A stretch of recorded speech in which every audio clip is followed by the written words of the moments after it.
Yo, what's up everyone? My name is Andrew Warren, and today's video we're going to be focusing on dividends as the main topic, and I'm going to be showing off a pretty big dividend payment that I received combined with both Microsoft and VOO lately, and it's a pretty huge payment. Now, it's certainly not huge in terms of just money gains, but if you put it into that section of dividends and dividend payments, it's pretty significant. And like I said, although it's not that huge in terms of just normal money, it's pretty big in terms of dividends, and the fact that it's about like $37,000 worth of investments for this quarterly dividend payment. And like I said, I'll be showing two payments. We're going to start off with my largest holding for the first one, and that is VOO.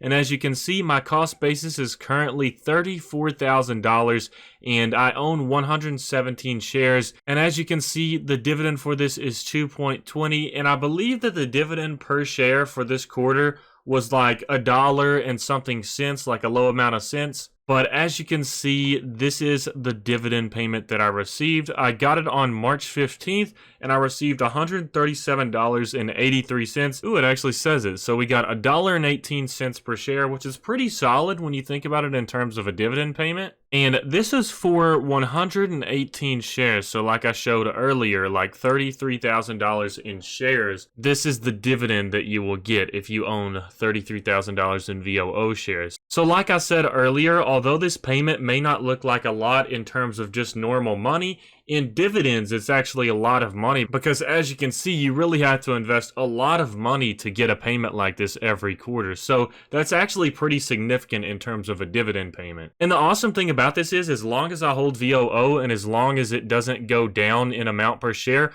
I will be getting this every single quarter for the rest of my life and possibly more as dividend payments increase. So that's pretty awesome as long as I just hold on to VOO. And if you're curious on what I use this money towards, I combined the dividend that I got from Microsoft and the dividend that I got from VOO to buy another Microsoft stock. So that just adds into my future dividend payments in the future, which is pretty awesome. So moving back on to the other payment, like I said earlier, I got my other dividend from Microsoft.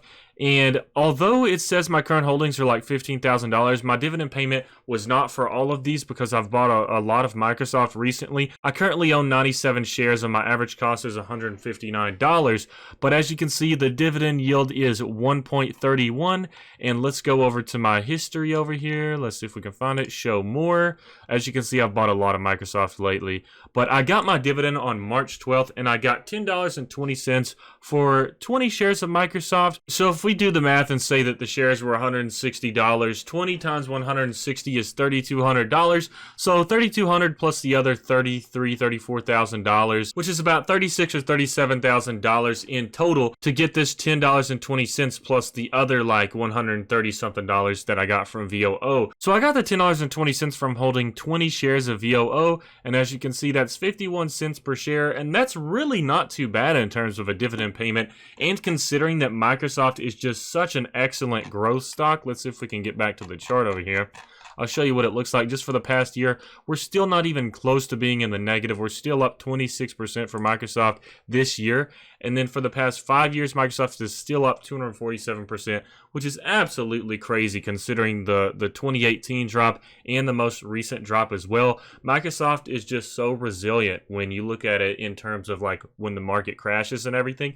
It just seems to be one of those more resilient stocks. But anyways, I just wanted to show off my dividend payments to you all, and hopefully maybe those statistics and earnings will encourage others out there to start dividend investing. I really think it's an excellent way to reward yourself for investing because you do get to see a little bit of that profit every quarter instead of it all just going into the market and you not really seeing any of it to spend for yourself. But like I always say, these videos are not to be considered financial advice. It is simply me sharing my opinions, my moves in the market, and my thoughts on everything. But I just wanted to share that with you all. Maybe it'll be a little bit encouraging, and I just thought it would be interesting to see what $37,000 will give you per quarter in terms of dividend payments. And another thing important to note about that is the dividend stocks that I have invested in don't really have high dividend yields, but they do have pretty decent growth rates. VOO actually doesn't have a crazy good growth rate. It's just 10% a year, but the dividend is pretty solid, and I probably won't be buying any more VOO in the future just because I want to focus on more things like growth stocks such as Tesla, Apple, and Microsoft. But VOO is just that nice stock that will just keep it consistent for you for the most part, I feel like. But anyways, I hope you all enjoyed this video, and if you'd like to get started on investing, I'll leave my referral links down in the description below for Robinhood and Webull, in which you'll get some free stocks if you sign up with my link. But I hope you all enjoyed this video. Make sure to smash the like button, and I hope you have a fantastic rest of your weekend.